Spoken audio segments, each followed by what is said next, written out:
Bismillahirrahmanirrahim. Assalamualaikum. Okey, berjumpa kita kembali.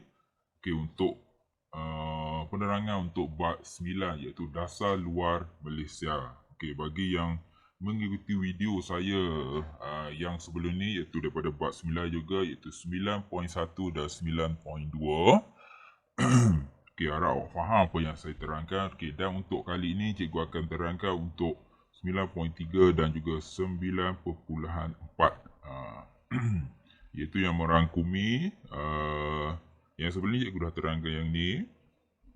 Okay, dan hari ni kita, dan kali ini cikgu akan terangkan yang ketiga dan yang keempat iaitu Malaysia dalam Pertubuhan Bangsa-Bangsa Bersatu atau PBB dan juga Malaysia dalam Commonwealth. Okay, jom kita tengok apa yang saya nak terangkan. Okay, tengok yang pertama iaitu Malaysia dalam Pertubuhan Bangsa-Bangsa Bersatu PBB. Okay, yang ni kita tengok pengenalan dia. PBB ni ditubuhkan pada tahun 1945. Iaitu selepas Perang Dunia Kedua kan. Ingat kan, selepas Perang Dunia Kedua. Okay, kenapa dia ditubuhkan? Kerana untuk keamanan dan juga kestabilan dunia. Okay, Malaysia ni mengikuti PBB sejak mencapai kemerdekaan. Selepas kita merdeka tahun 1957, kita terus menyertai PBB. Okay, Dr. Ismail Abdul Rahman dilantik sebagai wakil tetap. Ni yang pertama. Ingat, wakil tetap negara kita ke PBB. Sebab di PBB tu perlu menghantar wakil untuk apa-apa urusan lah.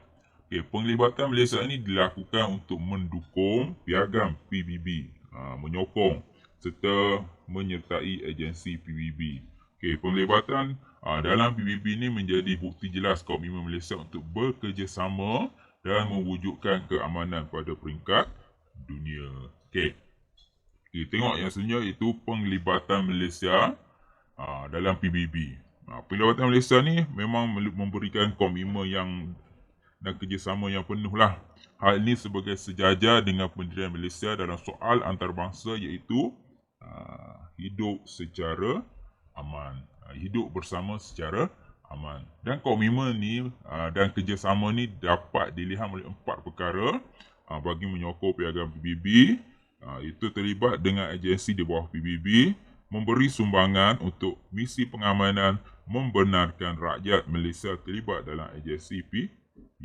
Okay, tengok yang pertama, mendukung piagam, mendukung penuh mendukung piagam PBB. Maknanya Malaysia ni menyokong penuhlah peraturan PBB yang selaras dengan pendirian negara kita, menegakkan hak asasi, dan menggariskan menggariskan prinsip antaranya berkaitan dengan pencapaian taraf hidup, taraf hidup dan juga hak asasi. Kita tengok mencapai itu, cikgu gariskan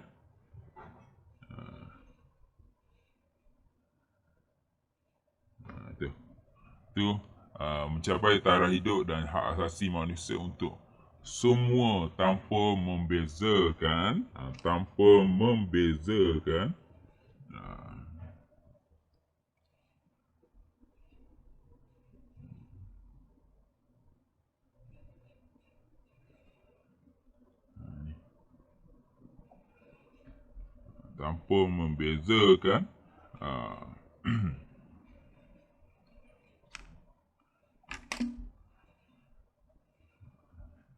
susah juga dengan agama. Dan sebenarnya konsep menghormati kedaulatan wilayah negara lain. Ni yang kedua. Dan yang ketiga, tidak campur tangan dalam urusan hal ehwal negara lain. Yang ketiga, mendukung prinsip PBB. Kita ikutlah apa yang PBB bagi tahu, apa yang boleh, apa yang tidak boleh. Ini gambar. Ini gambar antara Dr. Ismail itu yang duduk di barisan hadapan paling kanan pada Majlis Keselamatan PBB tu. Okey, itu yang pertama. Okey, tengok yang kedua, iaitu terlibat dalam agensi PBB. Kita banyak terlibat dalam agensi PBB. Kita antaranya kita terlibat dalam United Nations of Educational, Scientific and Culture Organization, ataupun kita panggil UNESCO, atau dalam bahasa Melayu dia itu Pertubuhan Pendidikan Sains dan Kebudayaan. Okay, penglibatan aktif Malaysia ni membolehkan beberapa tapak di Malaysia seperti di Gunung Mulu, Taman Kinabalu, Bandar Melaka, Georgetown serta Lembah Lenggong. Di Lenggong diiktiraf sebagai tapak warisan dunia. Tapak warisan dunia yang diiktiraf oleh UNESCO. Ni antara beberapa tempat yang diiktiraf oleh UNESCO lah. UNESCO ni di bawah PBB. Okay, antara selain itu kita bekerjasama dengan Food of Agriculture Organization ataupun FAO, itu Pertubuhan Makanan Dunia dalam bidang pengeluaran makanan serta WHO, Pertubuhan Kesihatan Dunia dalam bidang kesihatan dan perubatan. Ni antaralah. Jadi agensi-agensi ni awak kena ingat. Dan sebenarnya memberikan kebenaran kepada PBB untuk membuka pejabat United Nations High Commissioner, terbelik cikgu, ataupun kita panggil UNHCR, iaitu Pesuruhjaya Tinggi Bangsa-Bangsa Bersatu mengenai pelarian. Ini dalam negara kita ada. Antaranya etnik Rohingya. Kita ada. Yang ni di bawah UNHCR. Mereka ada kad dah. Okey. Tengok UNHCR ni apa? Iaitu satu badan yang bertanggungjawab menjaga, melindungi pelarian serta golongan yang tidak bernegara. Contoh yang baik gua bagi tahu yang etnik Rohingya itulah. Dia ada dalam negara kita. Mereka pakai kad ni lah. Okay, yang seterusnya menyertai Majlis Keselamatan, badan penting dalam PBB. Okay, majlis ni bertanggungjawab salah satu mengekalkan keamanan dan keselamatan antarabangsa. Okay, Malaysia ni dipilih sebanyak 4 kali sebagai anggota tidak tetap dalam kursi majlis antara tahun 1989 hingga 90, 1999, 2000 dan juga 2015 hingga 2016. Okey. Dan kita tengok ni ada satu lagi informasi, kita tengok ni pendirian Malaysia dalam terhadap pelarian. Malaysia ni tidak pernah menandatangani Konvensyen Status Pelarian 1951 ataupun kita panggil Protokol Status Pelarian 1967, sehingga menyebabkan Malaysia tidak mempunyai rangka kerja perundangan atau pentadbiran yang mengawal status dan hak pelarian di negara ini. Sikap Malaysia lebih kepada dasar kemanusiaan, termasuk membenarkan pelarian tinggal sementara di negara ini sebelum ditempatkan ke negara dunia ketiga oleh UNHCR. Maknanya Malaysia ni kita macam menyokong lah apa yang UNHCR tu buat, dan kita membantu sepenuhnya. Macam etnik Rohingya tu dia bukan tinggal selama-lamanya lah dalam negara kita. Mereka hanya ditempatkan untuk sementara sahaja. Okey, kita tengok yang seterusnya, itu sumbangan dalam misi pengaman. Kita masuk dalam misi pengaman. Antaranya Malaysia turut memberikan sumbangan besar dalam menjayakan misi pengaman anjuran PBB di negara yang berkonflik. Negara yang ada masalah lah. Okay, disiplin dan kemampuan pasukan tentera Malaysia dalam menggalas tugas misi pengaman ini sememangnya diakui. Antara misi pengaman yang disertai oleh Malaysia adalah antaranya di Kongo, Namibia, Somalia, Bosnia Herzegovina dan juga di Kemboja. Dan arahan itu Timor Leste, Ethiopia dan juga Lebanon. Okey. Tugas pasukan pengaman ini antaranya adalah memastikan keselamatan penduduk, mengawasi gencatan senjata dalam perang saudara dan mendaulatkan undang-undang negara yang terlibat. Yang ini antaranya lah mengikut peta yang ni di Eropah, yang ni dalam negara Asia lagi di Lebanon, yang ni di Afrika, Ethiopia dan juga Kongo serta Namibia. Ini misi-misi pengaman yang pernah disertai oleh Malaysia. Contoh Malaysia menghantarlah Malaysia ni menghantar tentera kita untuk membantu PBB. Bukan negara kita sahaja, pelbagai negara yang menyertai. Okey, dan ni awak patut baca maksud perang saudara. Cikgu bagi tahulah, cikgu pesan setiap apa yang setiap bab yang ada warna kuning dalam kotak tu, yang ada kanta ni, baca sebab dia salah satu kata kunci dia dalam mungkin soalan ni akan keluar dalam soalan objektif. Okey, ni lagi Kemboja di Asia Tenggara, Timor Leste dan juga di Somalia. Somalia ni. Somalia. Okey, awak boleh tengok buku tab awak. Okey, kita tengok yang seterusnya iaitu misi pegawai pemerhati. Misi pegawai pemerhati. Okey, apa dia misi pegawai pemerhati ni? Antaranya Malaysia ni terlibat dalam misi pegawai pemerhati di bawah PBB di negara yang menghadapi konflik seperti di Sierra Leone, Chad, Libya, Bosnia dan Herzegovina, Iraq, Kemboja, Liberia, Kongo, Namibia, Angola dan juga Mozambik, serta Ethiopia dan juga Timor Leste.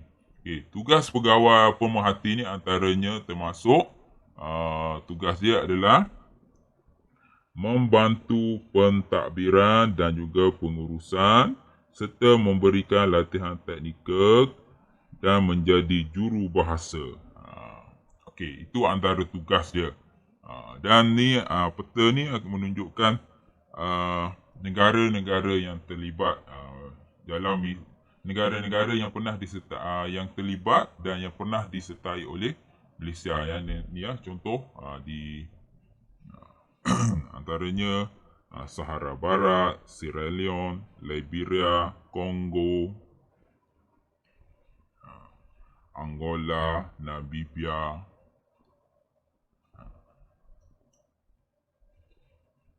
ni ada lagi.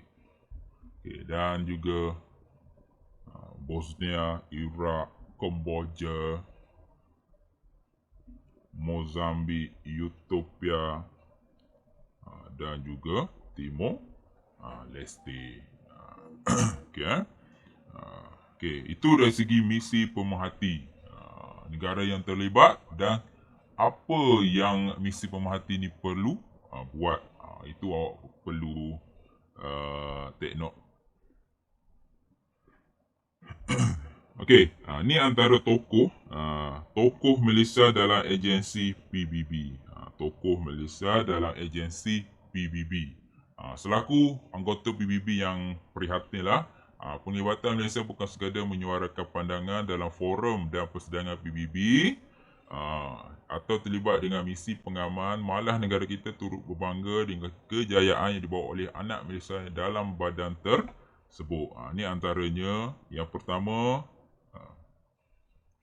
Tan Sri Dr. Jemilah Mahmud, iaitu salah satunya dia ni merupakan doktor perubatan dan juga aktivis kemanusiaan, merupakan seorang daripada 16 orang ahli yang dilantik oleh SU, oleh Syetul Agong PBB sebagai penasihat, jawatan tinggi ni, penasihat kumpulan tabung tindakan kecemasan Pusat. Dan 2009 hingga 2011 terlibat dengan United Nations Population Fund UNFPA, sebuah agensi PBB di New York. 2014 menjawat jawatan Ketua Sekretariat Sidang Kemuncak Kemanusiaan Dunia di PBB yang menjelaskan aktiviti kemanusiaan di seluruh dunia. Itu yang pertama. Yang kedua, kita ada Datuk Maimunah Muhammad Sarif, iaitu penjawat awam 2017 hingga 2020 merupakan mengetuai United Nations iaitu Habitat dan merupakan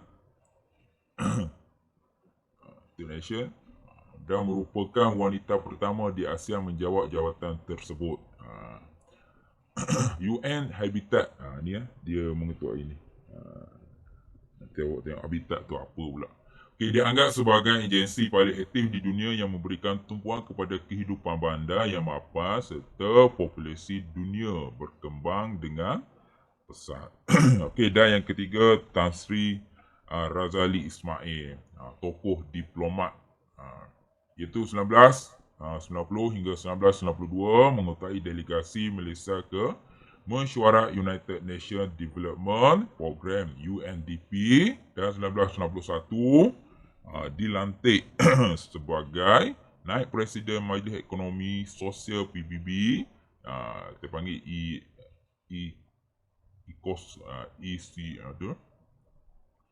ICOSOC, dan bertanggungjawab terhadap usaha pembangunan di negara anggota PBB. Dan 2000 hingga 2005 wakil khas Setiausaha Agung PBB ke Myanmar.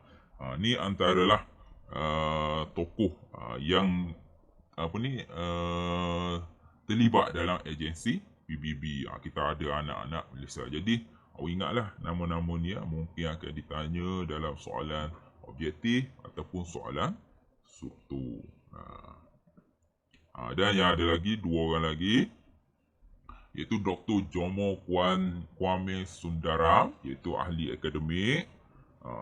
Tengok, Disember 2004 dilantik sebagai penyelaras penyelidikan kehormat kumpulan antara kerajaan G24 bagi hal keuangan dan pembangunan antarabangsa. 2005 dilantik sebagai penolong Setiausaha Agung bagi pembangunan ekonomi di Jabatan PBB Hal Ehwal Ekonomi dan Sosial. Dan 2012 hingga 2005 dilantik sebagai penolong Ketua Pengarah dan Penyelaras Pembangunan Ekonomi dan Sosial di Pertubuhan, Makanan dan Pertanian PBB. Dan yang kelima iaitu Tan Sri Abu Samah Abu Bakar, merupakan seorang pegawai tentera dilantik oleh pemerintah tertinggi UNESCO, yang ni di Somalia. Warga Malaysia pertama yang diberi kepercayaan untuk menjadi pemerintah tertinggi tentera PBB, dan pelantikan ini merupakan menandakan pengiktirafan PBB dan masyarakat antarabangsa terhadap Malaysia, komitmen Malaysia dalam usaha mengembalikan keamanan sejagat serta keprihatinan dalam soal kemanusiaan. Jadi kita ada 5 tokoh 5 tokoh yang terlibat dalam agensi PBB ni. Yang pertama, Tan Sri Dr. Jamilah Mahmud. Yang kedua, Datuk Maimunah Muhammad Sarif. Yang ketiga, Tan Sri Razali Ismail. Keempat, Dr. Jomo Kwame Sundaram. Dan yang kelima, Tan Sri Abu Samah Abu Bakar. Okey. Okey, dan kita terus kepada 9.4, iaitu Malaysia dalam Commonwealth. Cikgu yang video sebelum ni cikgu dah bagi tahu apa maksud dalam Commonwealth, iaitu negara bekas tanah jajahan British kan. Mereka dikumpulkan, dia bentuk satu pertubuhan iaitu dinamakan Commonwealth. Okay, badan ni ditubuhkan untuk membina semangat setia kawan negara anggota serta mewujudkan kerjasama dalam pelbagai bidang, dan penyertaan dalam Commonwealth memberikan manfaat besar kepada negara. Malaysia memperjuangkan hak asasi manusia, kerjasama ekonomi, pembangunan bidang sosial serta terlibat dalam pengurusan isu antarabangsa melalui Commonwealth. Okey, kita tengok penyertaan dan sumbangan Malaysia. Okey, Malaysia ni sentiasa memberi komitmen penuh untuk menjayakan segala rancangan yang diatur dan dilaksanakan oleh Commonwealth. Antara komitmen, kita tengok komitmen dilihat melalui kerjasama ekonomi, pembangunan dalam negara Commonwealth, penyertaan dalam sukan Commonwealth. Kita ada kerjasama dalam ekonomi, pembangunan dalam negara antar Commonwealth, lepas tu penyertaan sukan Commonwealth dan membangkitkan pelbagai isu, antaranya isu apartheid dalam Commonwealth Head of Government Meeting ataupun kita panggil COGAM. Mesyuarat ataupun dalam bahasa Melayu, mesyuarat ketua-ketua negara Commonwealth. Dan Malaysia juga bersetuju menjadi tuan rumah COGAM pada tahun 1989. Okey, kita tengok penyertaan Malaysia, antaranya rancangan Colombo. Okey, ini antara okey, itu rancangan pembangunan ekonomi dan sosial. Ini maksud dia. Di bawah Commonwealth sejak tahun 1951. Okey, rancangan ini bertujuan menangani kemiskinan dalam kalangan negara anggota Commonwealth, mendapat khidmat nasihat dalam bidang pendidikan, pertanian, teknikal dan juga kesihatan. Dan juga terlibat dalam program latihan untuk kaki tangan awam dan pembangunan sektor swasta sejak tahun 1995. Okay. Dan yang sering memberikan bantuan dalam pelbagai bidang terhadap negara anggota yang belum membangun melalui rancangan Colombo ini. Ini antara itipati dalam rancangan Colombo yang disertai oleh Malaysia. Okay, yang seterusnya kerjasama pertahanan. Okay, Malaysia juga turut terlibat dengan kerjasama pertahanan, iaitu melalui perjanjian yang ditandatangani antara Britain dengan Tanah Melayu pada tahun 1957, iaitu 12 Oktober. Okay, perjanjian ini memperkukuhkan pertahanan dan keselamatan negara. Okay, perjanjian ini membolehkan Britain serta negara Commonwealth memberikan komitmen terhadap pertahanan negara. Maknanya kita nak lebih kepada terjaminlah pertahanan negara, sebab kita pada waktu baru kita merdeka kan. Okay. Kerajaan menyediakan kemudahan kepada tentera Britain dan pasukan simpanan strategik Commonwealth sama ada untuk obligasi Commonwealth maupun keperluan antara bangsa. Okey. Okay, dan yang seterusnya kerjasama ekonomi. Ini antara benda yang paling penting. Itu satu, meluaskan pasaran kita lah. Pasaran dari segi ekonomi. Okey, negara Commonwealth merupakan antara rakan dagang lah Malaysia yang utama. Antara komoditi. Komoditi utama negara kita dieksport ke negara anggota Commonwealth dengan lebih mudah. Sebab salah satu kita untuk inilah kepentingan ekspor. Dan kadar cukai yang dikenakan lebih rendah ni kemudahan yang antara pertubuhan negara Commonwealth itulah. Contoh cukai ekspor barangan siap dan cukai produk digital.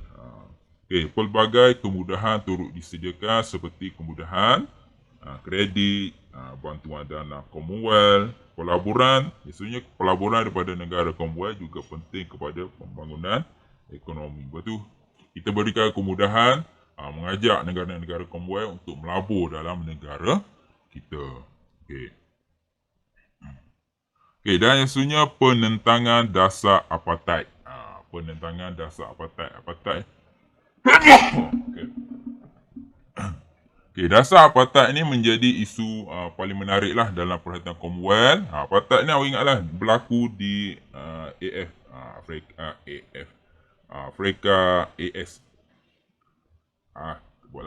Afrika Selatan, AS lah. Nanti tukar pula Amerika Syarikat kan. Okey, ataupun dalam bahasa Inggeris dia panggil South Africa.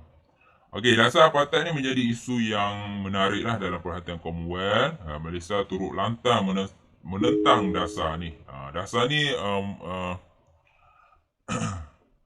Tengok asas penentangan Malaysia ni disebabkan dasar ni menyalahgunakan hak asasi manusia dengan membezakan membezakan hak seseorang berdasarkan warna kulit.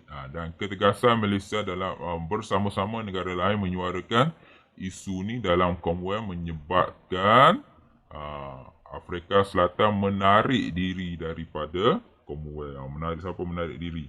Sebab kita lantang menentang, dan benda ni memang sampai ke PBB juga.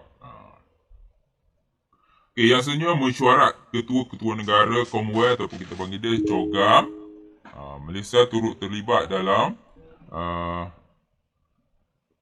mesyuarat negara-negara, ketua-ketua negara Commonwealth ni yang diadakan 2 tahun sekali.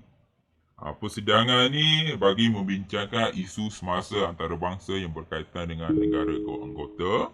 Dan pada tahun 1989, Malaysia dipilih menjadi tuan rumah.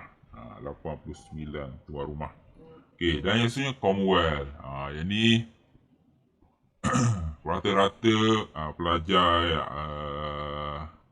yang belajar melalui silibus ni mungkin tak lahir lagi pada waktu ni. Okey, sukan Commonwealth ni macam kita tahu dia merupakan sukan kedua terbesar selepas sukan Olimpik. Sukan ni diadakan 4 tahun sekali. Penyertaan Malaysia dalam sukan ni mampu mengeratkan hubungan. Salah satu untuk hubungan lah.